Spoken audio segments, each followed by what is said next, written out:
Thank you for giving me the opportunity to present our project. My name is Brigit Hovmand.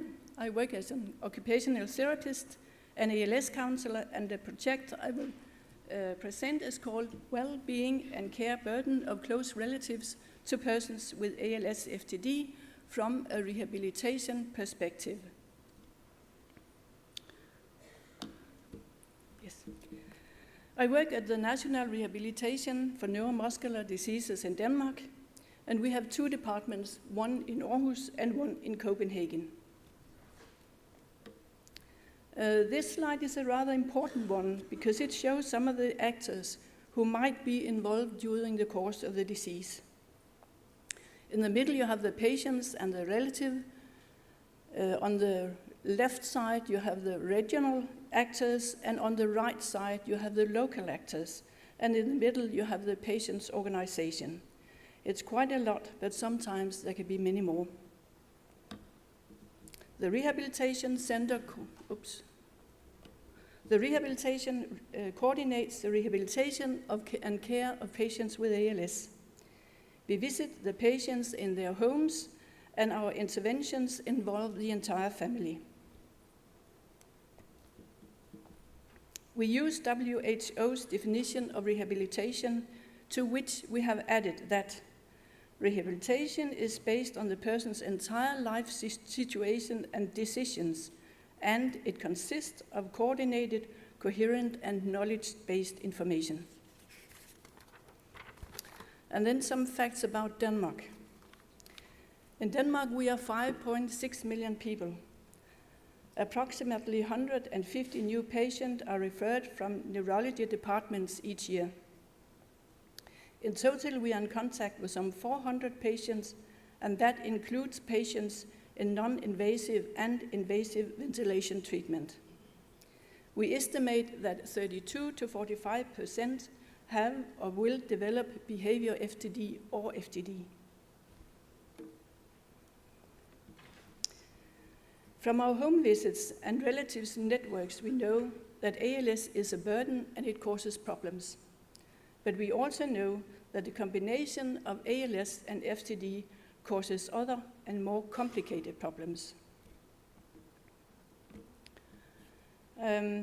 We have not previously had any special intervention for that group of relatives, so we wanted to examine if it was possible to reduce the care burden and increase the well-being of the relatives, and maybe this way strengthen the rehabilitation effort.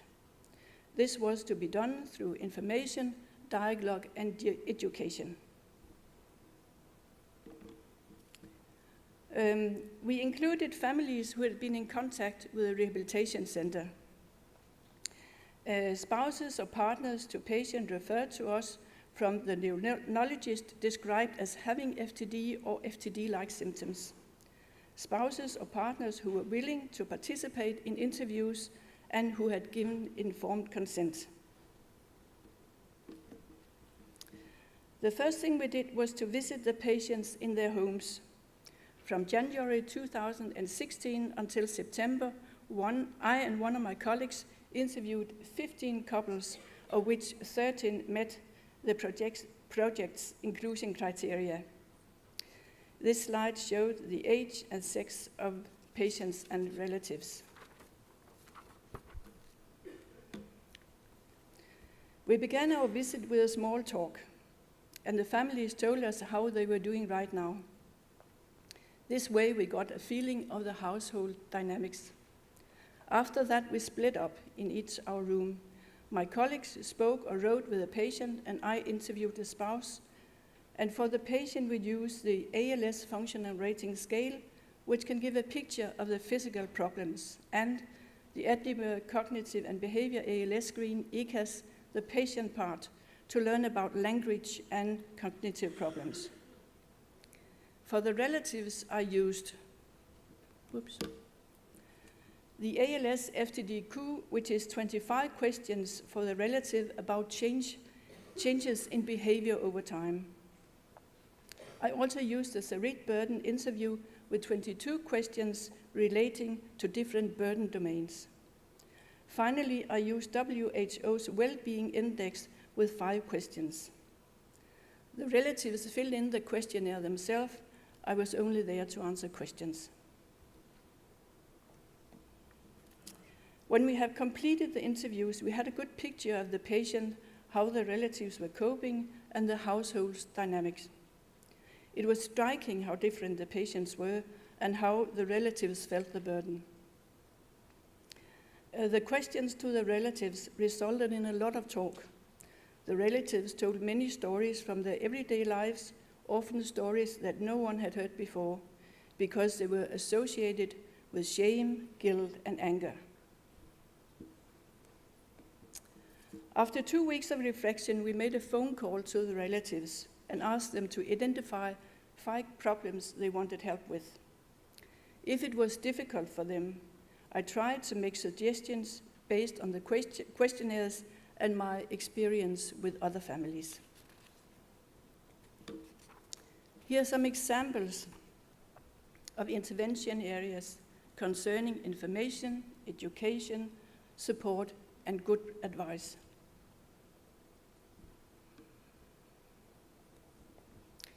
Here are some examples of the contents. Many of them are about the consequences of FTD and what the relatives and helpers can do. I will now present a case. The family has given me permission to use names and photos. The case is about Dan and his wife Hanne, and the daughter who is 17 and lives at home. In May 2015, Dan began to have trouble speaking, and therefore his job functions were changed. In August 15, he stopped to work. Dan was referred to a rehabilitation center in December 2015. The first visit was in January 16, and in February we carried out an FTD interview. Dan can move around on his own and manage on his own, his home alone when his wife is at work. He cannot speak but communicates with his iPad and with body language. It's hard for him to concentrate. He interrupts when I speak to his wife. He's persevering and insists on telling the same story over and over and over again. Dan can read and understand short messages, and he can cook simple dishes, as you can see on the picture. Hanne thinks that Dan has changed dramatically over the past months. Hanne scored high on ALS-FTD, where scores over 29 indicate severe behavior changes. She doesn't feel weighted down by the care burden and assesses her own well-being as good. So Hanne understands how to cope with the situation. She is good at structuring her day and to hold on to the values and activities that gives her energy. These are the interventions that Hanne would like to have help with, concerning information and support. Hanne was very worried that Dan's behavior was going to push their daughter to move out. Here's a graphic representation of contacts to and from the rehabilitation center. In the top, on the left side, you have the number of contacts. During the spring, Dan gets more and more problems. He sleeps more, forgets to eat, and contacts Hanne at her work when he gets too confused. An intervention to help him to structure the middle of the day is needed. That's why there are so many contacts in March and April. In June, Hanne realizes that she can no longer manage to care for Dan. He gets more and more jealous, especially on their daughter who still lives at home. He won't let family members in when they come. He bikes around the town and crashes. He runs out the door undressed, etc. It is now very difficult for him to communicate, and he can no longer receive a message. And conflicts become more and more frequent. This explains the many contacts in June and July. Where can we find a suitable nursing home? How can we prepare Dan for moving out? And what if he refuses? What to do then? Dan moved into a nursing home at the end of July 16. Hanne worked under guidance extremely hard to prepare Dan for moving out, and Dan accepted it. Luckily, it all went well, In the picture, Dan is showing his daughter the nursing home. In August, we evaluated the intervention. Hanne found that she had received good help and support in all intervention areas. She also said that all problems were handled well and that she received valuable help to stand up for herself. Hanne scored her own well-being to 72 compared to 64 at project start. This is the same picture as you have seen before. Dan passed away in September 16, and that explains the context in August and September.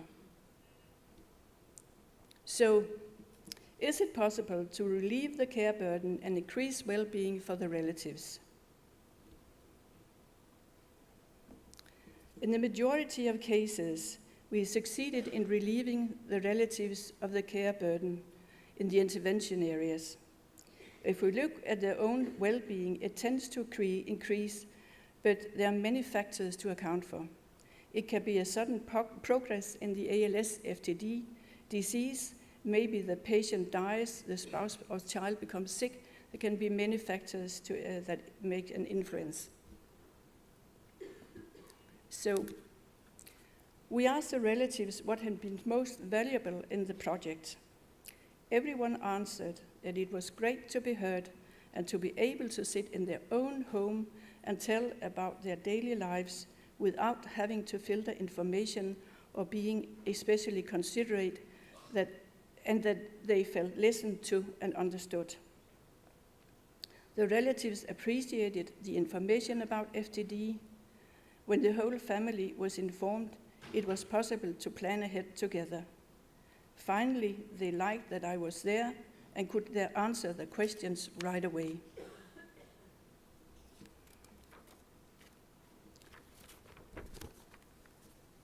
They suggested that in the future we provide professional and considerate information about behavior changes and FTD. For these families, the course of the disease began with FTD-related problems. Information about the combination of ALS-FTD and what they should expect. Information about what they themselves can do and where they can find support. The Rehabilitation Center's recommendations. Screening for FTD should be included in the diagnosis process. Same focus on cognitive and behavior changes as on physical changes. Relevant and comprehensible information about ALS-FTD. And finally, any ALS-FTD rehabilitative intervention should be designed individually using the patient's and the relatives' resources. Finally, I would like to thank my colleagues, next picture, in the ALS team for their support and inspiration. For further information or questions, please join our poster session on Thursday afternoon. It's poster CP3. Thank you for your attention.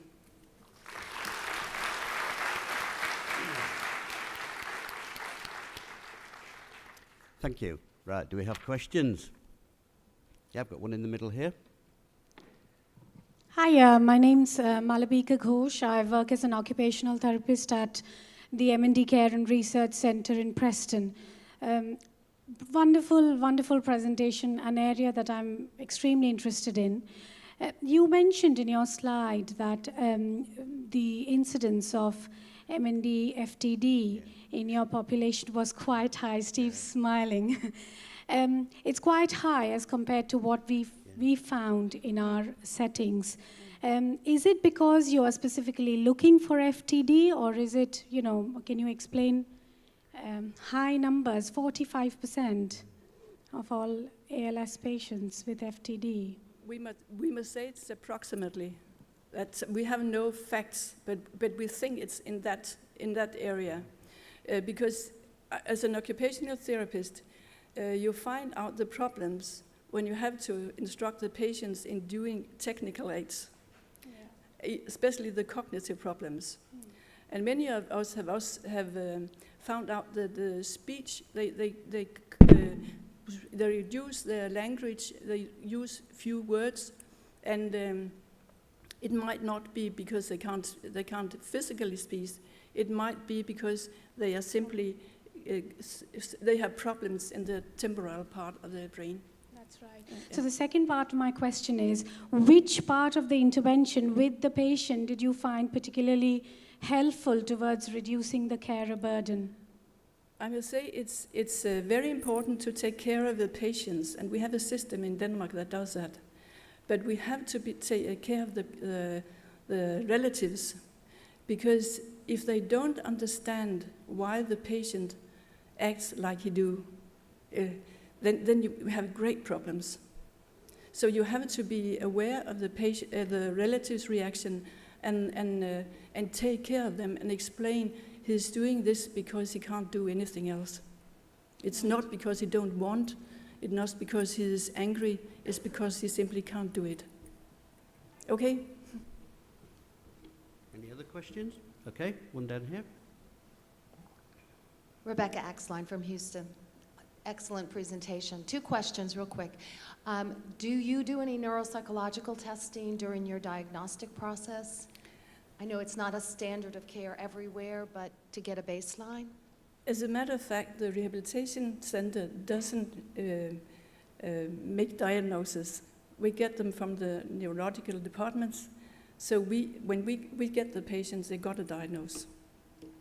But we have a wish that the neurology departments will take in a screening test to find out if there is cognitive and other behavior problems. Because then we can start earlier and we can do things better in our work. I agree, because I think there's a lot of soft executive functioning that it doesn't necessarily meet full criteria. The second part was more of a comment about your education. And I work in my role not only with ALS, but an Alzheimer's center with all kinds of different dimensions. And that's what families struggle with the most, the paradigm shift of understanding that the rational thinking is different, but there's emotional connections, and really working with families on that emotional connection is very powerful. So thank you. Okay. You're welcome. Anyone else? No? Nope. Okay, well, thank you very much. Thank you.